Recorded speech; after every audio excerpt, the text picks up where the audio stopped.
Kinsa may mas huyang, ang lalaki o ang babae? Ang babae. Kaya ang babae mo'y una nakasala. Pero, kung ang babae mubuhat sa iya nga best, dako kay siya impact sa ministry. Tanawa, itong usa ka babae dito sa alubihin. Nag-Bible study ako. May mga batanon, mga lalaki. Pag mag-Bible study, na babae naghatag sa ako 10 pesos. Nalipay ako kay, na ako'y 47 pesos. Na 10 pesos, 50 city na, makapalit ng 1 kalitrong gasolina. Nakagamit ako Bible study og hangtod karon di na ko malimtan ang iya gibuhat kay siya usa ka balo, walay bana, wala siya negosyo, tigulang na kayo siya, pero na siya gugma sa pagtabang sa buluhaton. May ison karon nga adlaw tun nato ang mga babae sa Bible nga naay dako nga impact sa ministry. Una-una niya na ang widow sa Zarephath, ikaduha si Esther, ikatulo katong babae nga makasasala dito sa Luke chapter 7. Magabasa kita diri sa 1 Kings chapter 17 verse 15. Ingon pulong sa Ginoo, og siya miadto og nagbuhat sumala sa pulong ni Elias. Og siya nga lalaki ug ang mga kauban sa iyang balay mingkaon sulod sa daghang mga adlaw. Namo kani ang istorya. Adunay usa ka babae nga balo. Ting-init sa ilahang nga lugar. Nagliki ng mga yuta, ang brook chires, nihubas na, ang mga sagbot nangamatay na. Dito siya sa gate, nangita siya og 2 ka sticks para lutuon niya. Then, niabot ang usa ka prophet. Ningon na prophet nga, babae, naghangyo ako kanimo. Pwede bang tagaan ko nimo og tubig? Ang babae nihatag din kaniya og tubig. Apan sa wala pa, niingon ang prophet nga, babae, pwede ba tagaan ko nimo 1 kapan sa imong kamot, naghangyo ako kanimo? Ditubag ang babae, sapagkat tinuod, as the Lord your God lives, wala na ako'y pan sa akong kamot. Apan, isa na lang ka kungkong nga harina o gamay nga oil sa jar. Nagkuha ako 2 ka sticks, kay magluto ako para sa akong kaugalingon o sa akong anak, and after this, mga matay na kami. Usa ka dako ka makahadlok na butang mga igsoon. Kay tiyaw mo na wala na kay makita nga green, puros na brown. Ang yuta ingon ana na kay init. Unya man ka mangita og silingan para kabiluan nimo harina. Last meal na kadto, hadlok kayo siya unsa may kauno nila bato. Musa hadlok kayo last meal. Apan ingon si Elias, ayaw kahadlok, buhata ang imong gusto nga buhaton. Pagluto para sa imong kaugalingon. Pero pagluto usa og gamay nga cake para kanako o para sa ako, para dayon sa imuha o para sa imuhang anak. Kay ingon si Yahweh nga Ginoo, dili mahurot ang tadyaw sa harina o dili mo uga ang oil sa jar. Hangtod nga ang Ginoo padala sa ulan sa kalibutan. Kabalumon sa response sa babae, ang response sa babae usa ka best nga butang. Walay reklamo. Gituman niya ang giingon ni Elijah, nilakaw siya, nagluto siya, ug nag-serve siya una kang Elijah, dayon sa iyang kaugalingon ug sa iyang pamilya. Ug mato sa Bible, ug siya, ug ang lalaki, ug ang tibuok nga panimalay, nikaon sa daghan nga panahon, sumala sa giingon ni Jehovah. Daghan options ang babae, mga igsoon. Pwede nga, dili ko mohatag nimo, pwede nga, ikaduha ra ka, lalaki ra ka, ladies first. Pwede nga, o sige, tagaan takag una. Ang gipili niya nga option, tagaan taka og una. Best ang iyang gibuhat. O unsa resulta, nakakaon siya. Ang babae mga igsuon, dako gayon siya pagtuo. Nabuhaton niya, kay dako kay siya pagtuo sa saad sa Ginoo. Wala siya maglantaw sa kaugahon na nga jar, gamay na lang nga flour, kundi naglantaw siya sa Ginoo nga dili makita apan matinumanon kung kini mo saad. Bulahan ng mga tao mga igsoon nga mulantaw sa dili makita kaysa mga tao nga mulantaw sa makita. Kaya kini mga tao nga mulantaw sa dili makita, dili mahurot ang ilang bugas.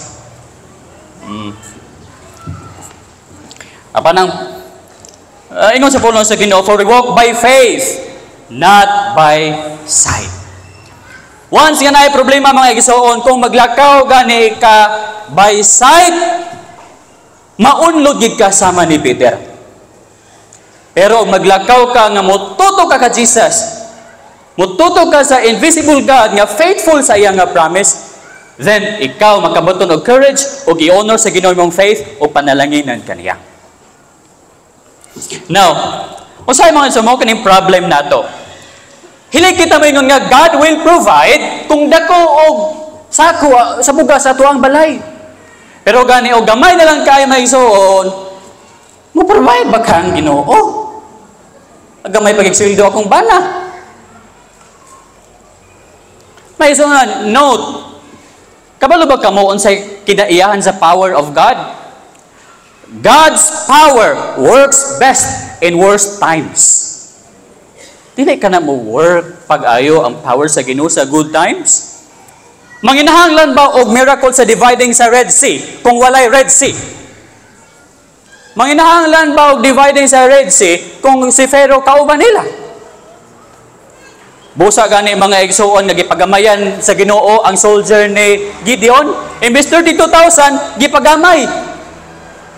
Kay basin daw ko no, nga si Gideon o ang people, maingon nga, ang akong kamot mo'y nagluwas kanako. Gipagamay sa Ginoo para inighuman sa ilahang victory, maingon sila, ang Dios mo'y nagluwas kanamo. Usa gipagamay sa Ginoo ang ilahang nga soldiers, 300 na lang. O mo pa gipagamay ang ilahang nga flour o ilahang nga oil para magkita sa babae ang gahom sa Ginoo sa ilahang kinabuhi. Gusto ba kita makakita sa gahom sa Ginoo? Kung mabot ang kakulangon, problema, sakit, o mga dili maayong panghitabo ng kinabuhi, welcome it. Kung gusto mong makakita sa gahom sa Ginoo. Sama ani. Ug dayon mga igsoon, at tubangan ka na sa pagtuo. And then, makita nimo ang glory, ang power sa Ginoo nga magalihok sa inyong kinabuhi.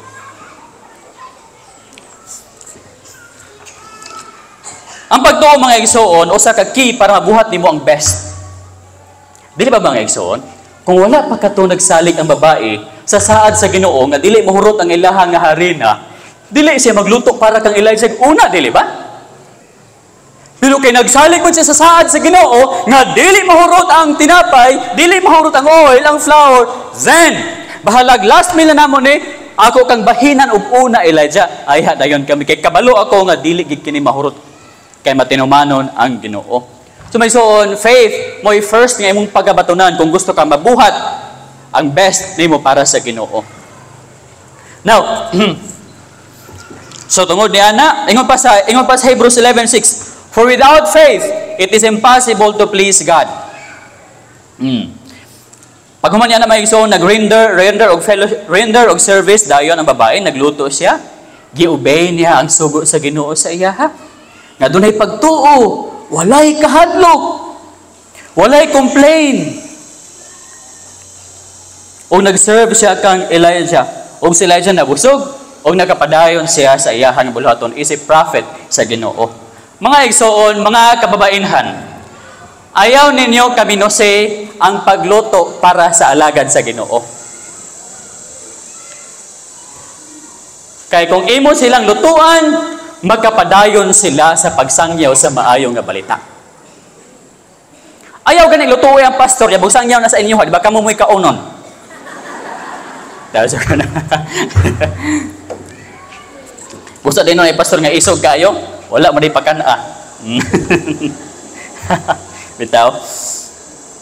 So ayaw kami nusiyang pagluto, lutuin ninyo. May zonan, ayaw na Panginoon mahimo kang martir, wala ang tanang tao gitawag para mahimong martir. Ang uban gitawag sa Ginoo para mahimo nga naa sa simbahan. Ha?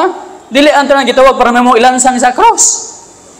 Ang uban gitawag para mahimong tigluto, tighatag og snack, tigsuporta sama ni Barnabas. Then may ison kung magluto kamo, ana na isa. Kumuhatag ka kay naa kay daghan, good ka na nga butang. Pero muhatag ganay ka bisag halos wala na kay imuha, usa ka na ka best nga butang. Tanawa ka tong babay nga balog gihapon. Ang mga dato sa Luke chapter 21 verse 1 to 4. Ang mga dato gahatag sila. Ang babae nga balo naghatag sa duha ka penny. Kung sa tuwa pa na 14 pesos, ilang taon ako sa Tyndale nga website, mo na price di ay sa 2 pennies. Ingon ni Jesus, abi niya mga disciples, ang katong balo mo ay naghatag og mas dako nga offering kaysa niadtong mga dato. Kaya mga dato gahatag sa sobra sa ilahang mga riches. Pero ang pobre, ang widow, gahatag sa tibuok niyang nabatunan. Musa mga igsoon, kung muhatag day ka, bisa gamay na lang imuha, dako kayo na nga value at tubangan sa Ginoo. It is best para sa Ginoo. Unya, kung magluto ka para sa alagad sa Ginoo, kami mga pastor Dreo, kanang nag-uban sa inyo mga pastors, palangga kayo mo anak. Busa, lutuin na sila og lamian nga pagkaon. Kung magluto ka mo, ayaw ka mo pag-complain. Naana po ni si pastor, kabalo siyang pobre kayong may. Dire pag-gid maniod to, toyoon din nga alas 11 mag-Bible study para nga pagka alas 12 maniod to. Ayaw complain, mga igsoon. Ngano, kay kumuluto ka sa imong pastor, dako kayo na nga pribilehiyo, malipay ang Dios nga ilang gialagaran, o ikaw bubuan niya sa mga panalangin. Ayaw o kahadlok. Daghan lagi bugas moabot, daghang kwarta nga moabot nga gikan sa Ginoo ha. Kung ikaw muhatag sa usa ka servant sa Ginoo. Unya kung muhatag kayo pagmugot, God loveth a cheerful giver. Unya may isoon hinundumit kini, obedience is always the best thing nga imong mabuhat sa ministry. Kung basahan nimo ang previous nga chapter, previous verse, niingon ang Ginoo kang Elijah, tindog umadto ka sa Sarepta nga sakop sa Sidon ug magapuyo ka didto aniya karon ako nagasugo sa usa ka balo nga babae didto sa pag-alima kanimo. Gisugo na day sa Ginoo ang balo, wala pa gani kadungog ang balo no? Babae, pagka na si Elijah. Pero gisugo na dito sa Ginoo mga igsoon. Og pag-abot ni Elijah, pagkauna-una ako, gi-obey sa babae ang sugo sa Ginoo. May so na daghan siguro tag mga best nga mga butang nga gibuhat, pero dili best para sa Ginoo. For example, si Saul, kikuha niyang tambok nga mga hayop para ihalad sa Ginoo. Pero ang Ginoo niingon, to obey is better than sacrifice. May so basta gani magka-obey na ka sa kababuton sa Ginoo, then nagabuhat na ka sa best para sa imuha nga master. Ana lang ha. So, hinundumi ang mga sugo sa Ginoo. Then, mga igsoon, kung magpakaon mo sa mga alagad sa Ginoo, ayaw pagkana og panos. No? Kay, nagkasulay ako, nga, iimbita ako pagkaon, kaon, pastor, o ka ng suman. Gutom ko, kaon ko, pag-aran na ako, butan na sa akong diyan panos man di ay. Gapaabot ko nga sa'y mulingi, kaya ako ang luwa. Niya, paglingi niya, ana lang ko dayon siya balik. Di ako na lang tulon. Unya mga igsoon, dugay siyang istorya, ginahinay, ginako. Pastor, gigutom, magkakakauna na.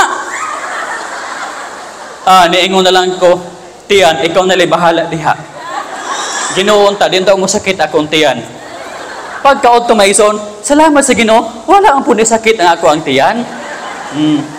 Giatiman gid ko sa Ginoo bisag wala atiman na pag-ayo.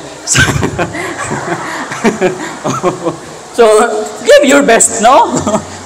Bisag dito, bisag saging lang na, bisag kamote na, basta kay maayo nga pagkaluto, no?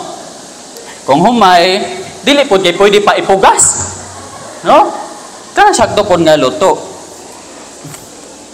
May so ang promise sa Ginoo dili mahurot ang imuhang sudlanan. Ingon pa ni Paul, but my God shall supply all your needs according to His riches in glory by Christ Jesus. Give your best to the Master, and God will give you His best blessings also. May zonan, katong mga tao bitaw nga gapaning kamot, gagamit sa ilang kusog para sa pag-alagad sa Ginoo. Ang Ginoo maghatag kanila korona dito sa langit. Ang Ginoo moingon unya kanila, well done, thou good and faithful servant.